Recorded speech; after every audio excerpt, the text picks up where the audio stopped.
Jama'a assalamu alaikum wa rahmatullahi wa barakatuh. Barkanmu da sake zagayowa a cikin wannan tasha namu ta Kashe Tech TV, tashar ta a bisa al'ada ta saba kawo muku bidiyoyi na kimiyya da fasaha da technology domin karuwar al'ummar Hausawa.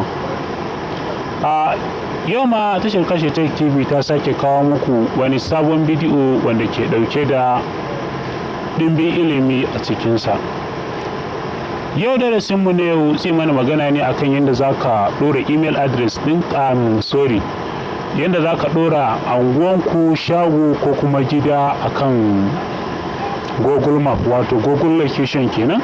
Yanda in mutum yana neman wani abu ko yana searching ɗin wani abu ko kuma yana tracking ɗin wani abu dai wanda yake so ya gani, zai iya bibiya. Wannan zai taimaka mai ya gano ina zai samu abu. Yanzu dai kai tsaye bari mu shiga cikin darasinmu mu ga me ake ciki. Farko za ka shiga cikin application naka na maps wanda yake kan wayanka, sai ka jira ya buɗe. Da zarar ya buɗe, matsalar wayan tana ɗan nauyi ne kaɗan. Da zarar ya buɗe ma kamar haka, za ka tsaya ne da kyau ka nutsu, sai ka yi makin ɗin a ina kake, sai ka yi makin ɗin kuma a ina kake so ka sa location ɗin. Yanzu misali ni gane na a babban masallacin Kashere, ina so kuma in sa anguwanmu ne a cikin map. To yanzu abin da za ka fara yi dai, sai ka je ta can sama ga ɗan wasu yanka guda biyu haka a nan sama, sai ka taɓa su. Idan ka taɓa wa'innan yankan, zai buɗe ma wuri kamar haka. Idan ka taɓa nan kenan, zai buɗe ma wuri kamar haka. Da zaran ka ga wuri kamar haka, za ka ɗan tura ka je ƙasa kaɗan, sai ka taɓa wurin da aka rubuta at missing place nan kenan, zai buɗe ma kamar haka. Waɗannan wurare guda shida su ne wuraren da ake so ka sike. Na farko sunan wuri, na biyu kuma a wani gari wurin yake, sannan kuma sai ka zaɓi location da number wayarka. Yanzu sai misali, yanzu bari mu sa Fawari, sunan anguwanmu kenan. Yanzu bari mu sa Fawari quarters. Yawwa, Fawari quarters ba? To sai a sa street, ko kuma yanzu bari mu je mu sa categories namu. Yanzu categories yana nufin shagon da ake sai da kaya ne, asibiti ne, chemist ne, ko kuma dai wurin shagon sai da kayan sanyi, kayan karahuna, sauransu da duk abin da kake sayarwa. za ka iya rubuta sunan shagon ko kuma abubuwan da ake a wurin, ko kuma gida ne ko ofis ne, duka za ka iya rubuta, wanda anan za ka zaba. In kuma baka gani anan ba, sai ka rubuta sunan wurin. Misali yanzu bari mu ce quarters anguwa ko? Yanzu bari mu sa quarters.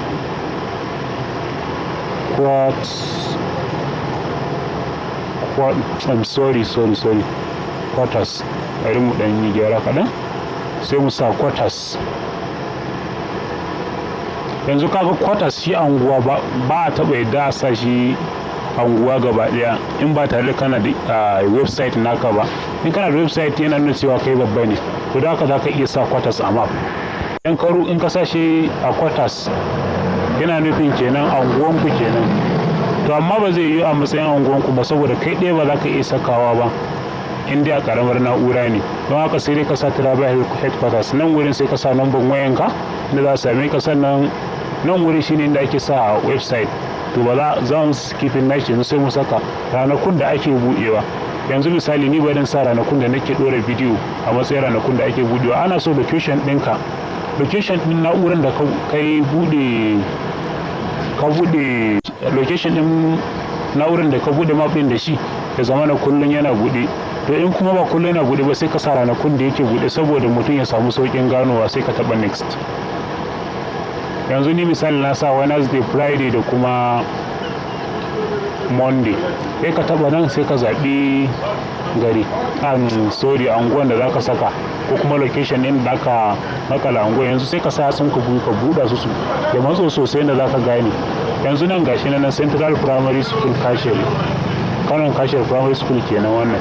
Yanzu mu anguwanmu yana nan ƙasa. Idan ka zo nan a nan anguwanmu yake, da ka yi ƙasa ka yi dama kaɗan daga ciki, nan shine asalin cikin makarantar. sai ka yi ƙasa. Yanzu misali, yanzu ni barin saka a nan ne inda muke. In ka gaba za ka gane ba, sai ka ƙara buɗa shi sosai. za ka iya gane alaman ga layin kwararo inda ya biyo sannan kuma ga ginin gida. Yanzu nan kaga ai shine asalin cikin makarantar, ni kuma ina nan. Yanzu kaga nan shine location ina, yanzu na taba har riga an sa location kenan Central Primary School. Yanzu shikenan na yi submitting din location dina a saka. Yanzu daga nan za ka iya zuwa kai email ɗinka, sun ce sun tura maka wasu abubuwa da za ka yi verifying. In kawo kai email ɗinka za ka gani sannan ka yi verifying. A takaice wannan shine bidiyo mu na yau. Kada ku manta ku danna mana alamar subscribe sannan ku danna alamar ƙararrawa domin samun sababbin bidiyoyinmu da zarar mun ɗora. Mun gode.